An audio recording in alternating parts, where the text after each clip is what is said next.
When I first came to Belarus 5 years ago, I of course also arrived in Minsk, but only to then travel all the way to the northeast to a city called Polotsk. However, only this time I finally took the opportunity to make a full video here, so let's take a detailed look at Polotsk. Coffee first. Coffee first. This right here. Best coffee in town. That's where we're gonna go. Basically, the main reason why we started buying this are those weird prediction stickers right here. Why are we walking on a bike lane? It says I want, but the want is strike through. Instead, it says I can. Mine says that the world is changing when you are changing. Wow, okay. That is way deeper than mine, I would say. We went away a little bit from that street. And we're now on some, you can call it the central park of Polotsk right here. It's a little bit smaller than that. It is! That's still part of Got the some paintings here. celebration. It's not normal to see this in this park. It's not normal to see this in this park. Okay. What is normal, however, is the center of Europe right here, the geographic center of Europe. It's quite controversial because where do you really define the borders of what is Europe and what is Asia? But apparently, let's check it out from this side, it is this spot right here, 5530, 2848. Are we in the heart of Europe, so to say? Yes. Polotsk, If the heart of everyone Europe. says anything else, that's not true. All But right. even for Polotsk, this particular dot, of course, is Wait. not the exact center. This particular dot. It's located in a big circle in a park, you know? It's too perfectly fits right in the middle of a park. So this is a monument to the center, but the actual monument center, to I the think, center.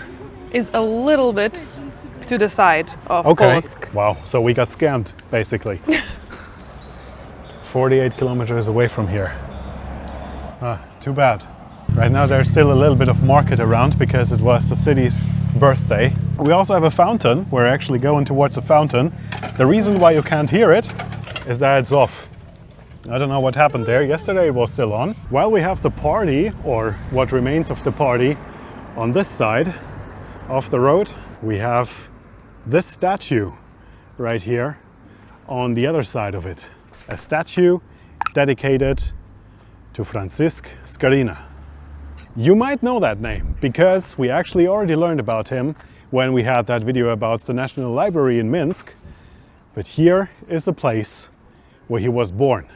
He was the first guy right here in Belarus, or back then the Grand Duchy of Lithuania, who brought book printing here. Well, of course there would be more in this other direction, however, not as much as in the direction where we're gonna go now. So now we're on this other side. When you pass the center of Europe. Your favorite. We actually have something that became kind of rare, and there he is. A statue of Lenin himself. I don't think I have to explain to you who he is. And yes, he still has a monument right here in the central park of Polotsk. And directly on the other side, we have the statue of another guy. Symeon Polotsk. Okay. I had to think about it. I had to, like, is it Franciszek Skarina? Is it this is Symeon Polotsk. Let's actually go see that guy, Simon. There he is. As you can see, he has a feather, a quill, right here, and some book on his lap. And that is because he is an academically trained Baroque poet, dramatist, churchman, an enlightener of Belarusian descent who came from the Polish-Lithuanian Commonwealth to the Tsardom of Russia. Is he though from Polotsk? He should He is be. Symeon of Polotsk. And now we're going onward to the old cinema. As you can see, it's quite an impressive building, but sadly enough, this is only from the outside, and even there you have a little bit of, damage and stuff. For example, this main entrance doesn't work. The first time I've been to Belarus was 5 years ago. This gate was already closed when I was here the first time, and it still is. So, the restorations and the repairs, they're ongoing. Whatever that means. Open end. I don't know if you can see that, but we're still missing a floor and things. Who knows? who knows, maybe next time when I'm here, we will already see a renovated cinema. It has like 2 or 3 cinema rooms inside where you can watch some films. There's like one huge one smaller one, and after all it's operational. But you know, also because of like sanctions and other stuff, there is actually not that many movies shown, at least currently, more like local productions, I guess.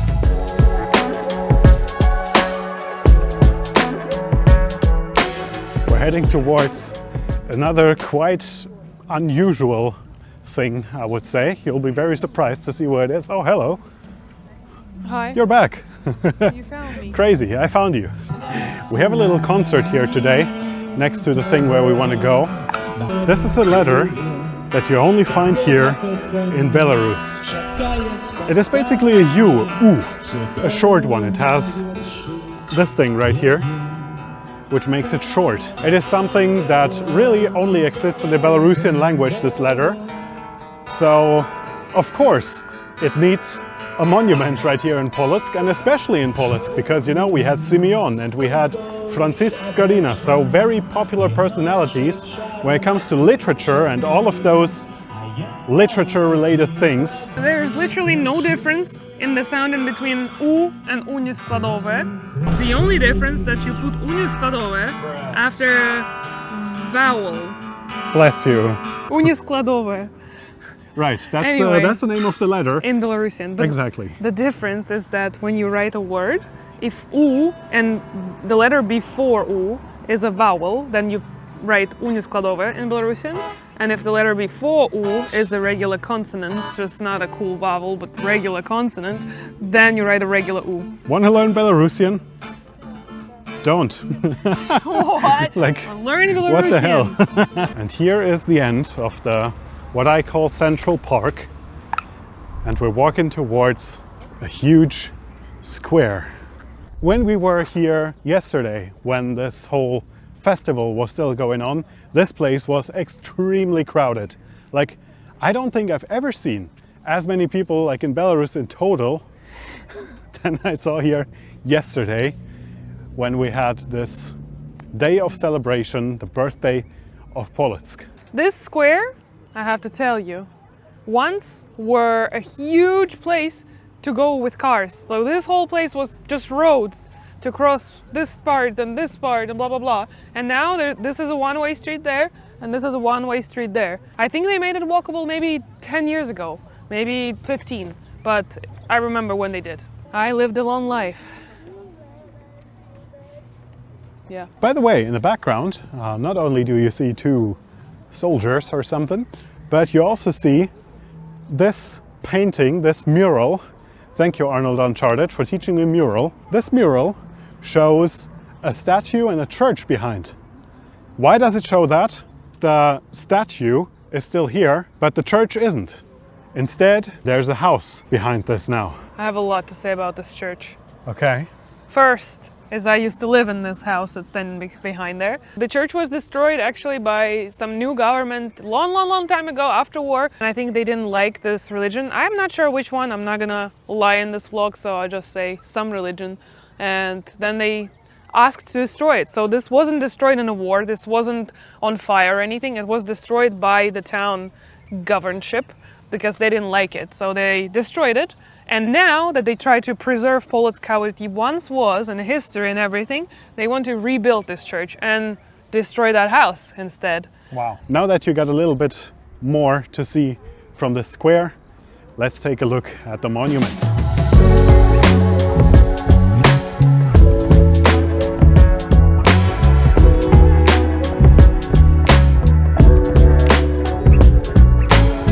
So what happened here is that the French, under Napoleon, tried to invade this area. And you know, for a very long time, it was pretty much a stalemate. You know, there were the French forces and the Russian forces, and literally nothing was happening. They both had kind of same numbers and everything was going kind of slowly. And at some point, suddenly, in October of 1812, the Russians managed to push back and to capture the city. And for all of the fallen heroes, as always, They have a huge monument right here. Also, you know, after that, they also quickly captured Vitebsk, where the French had a supply line going through. So after that, it basically just went downhill for Napoleon, and the thing was over pretty fast. Always gotta take the official crossings, you know, because it's actually illegal to cross the street in Belarus when you don't have one of those, or a traffic light or something. So, you know, we want to be on the safe side. We don't behave like idiots over here. Look at those beautiful buildings right here. Everything is so clean around here as well. It's really, really amazing.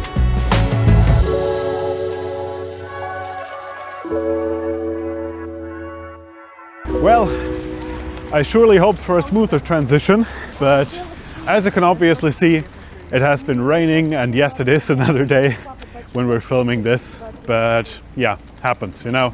We are now no longer in the main street. This is what Polotsk kind of looks like when you leave this main road. You know, at least maybe today, this is more like what you expect of countries like this, you know, those kind of houses, rain, gray skies. If you ask Katya, you know, you have like 3 months of summer and 9 months of depression around here. Yes, that's my phrase. After we pass this tree, our destination is revealed. Right here, we have a very old water tower.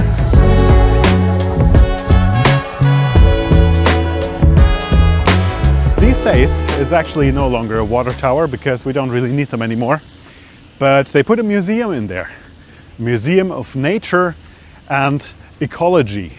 So they have some animals, like stuffed animals, and some information about them and plants and things that are here in Belarus. And that is now, yeah, like a local museum. There you go. That's probably when it was built. As you can see, there's also a nice little park all around it. Gotta be honest with you, that is pretty much everything that I can tell you about this thing. There you go. We have another, as they call it, Child of Polotsk.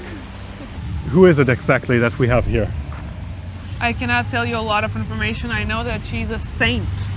She's a very important person among Orthodox people, and in Russia, in Ukraine and Belarus. And she built a monastery here, I think, or opened here in Polotsk. She has her cross that is also somewhere stored, and it's a saint cross that is very special. I think you can kiss it and make a wish, or I don't know, ask something. Wow. Euphrosyne of Polotsk. We're going to a holy place, and maybe that's the reason why now we're rewarded with sunshine and the rain being gone. However, that benefit is massively nerfed by me not having my sunglasses with me. Here is one of the only signs that you will ever see that leads to the cathedral, which means we go this way and then we will finally find it. You already see it, so when you took this turn, you can't miss it anymore. There it is, the Sophia Cathedral.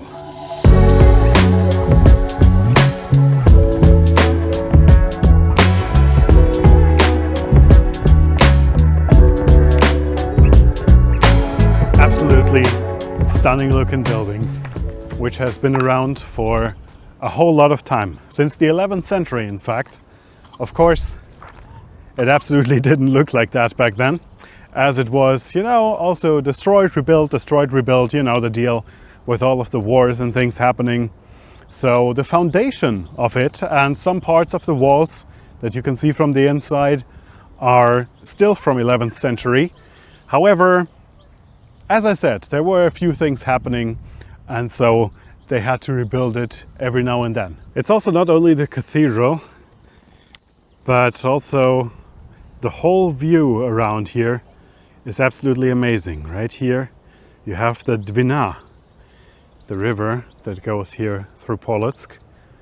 But there's another river that we will also see, which actually gives Polotsk its name. Really fantastic. So this path I'm currently walking on, there's this this wooden path. It also wasn't there before, but it's probably, you know, when it gets like really, the ground gets like really wet and muddy, so that you can still walk around the cathedral and enjoy it from every angle, like we're doing right now. And these days, well, it still looks like a cathedral, but it actually became more of a museum and an event location, you know, for concerts and things. They already made it a museum in 1924, but in 1942, because of obvious reasons, they closed it down. Well, it still became a museum again and this event location. And if you look here, you can still also see some of the walls. So of course you can also get in there and go to the museum. I think ticket is like 5 rubles. It has a nice name, this place, I think. Yeah. Yeah, just saying, a stone. Yeah, it was lifted up from the bottom of the river Dwina. And they found carvings on it with a cross and other stuff. Carvings of a... Oh yeah, there's a carving of a cross. And people put money on it, or on those holes right here. You put the coin in one of the holes like there and then walk around it 3 times and then your wish comes true. It's a saint stone. Quite something. Do you have a coin? Shall we make our wishes come through? Let's see. Right.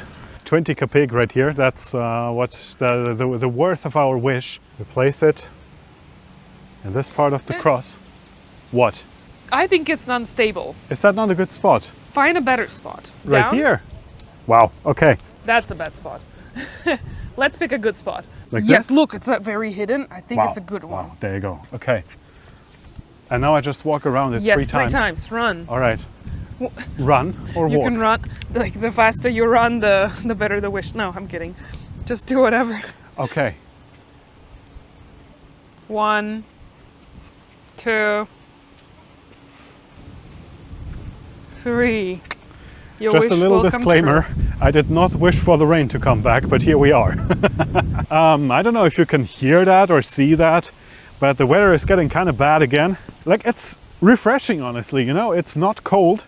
So right now I don't really regret my decision of taking off the jacket, but we will see how it goes the further we progress with our little journey here. As you can see, we're leaving the area of the Sophia Cathedral and we're now going to a little, right now, very hidden spot.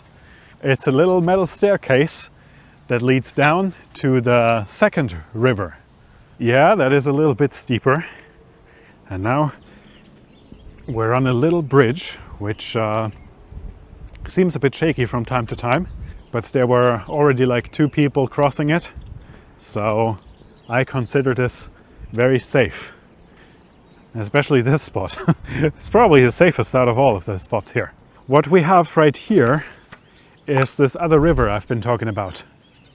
As you can see, it flows right here into the Dwina. Yeah, right now we don't have our, you know, our translators and our local guides with us. So excuse me if I pronounce this wrongly, but that is the Polota River. You see, Polota and Polotsk and things. Yeah, so I don't know if it's Polota or Polota, Polotsk. But this is the other side of Polotsk. As you can see, it's quite a contrast if you compare it with everything that we saw in the city center. Let's have a quick tour around. Not too long though, because, you know, I have to get back to Katya and Oliver. This is what the other side looks like. It's a simple life. There you go. This is more like a classic house as you would find it in maybe a German village. And then you have those nice wooden houses. And people have their gardens here. You can plant a few vegetables and things. Beautiful. Nevertheless, we have more things to see on the other side of the river again.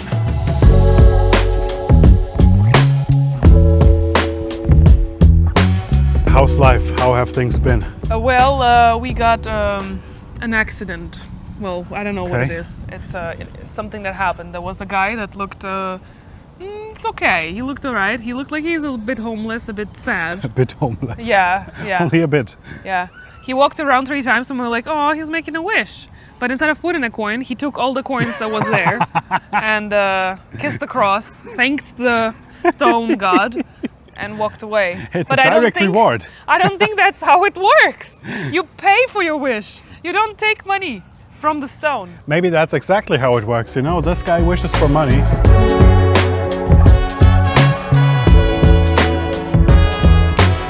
Down here you actually also have a few wooden dachas, just like on the other side of the bridge. There you go. This one you can buy if you want. Just call this number and this beauty is yours. Has a nice view on the river on this side. A little bit of real estate advertisement here in Polotsk. I don't know.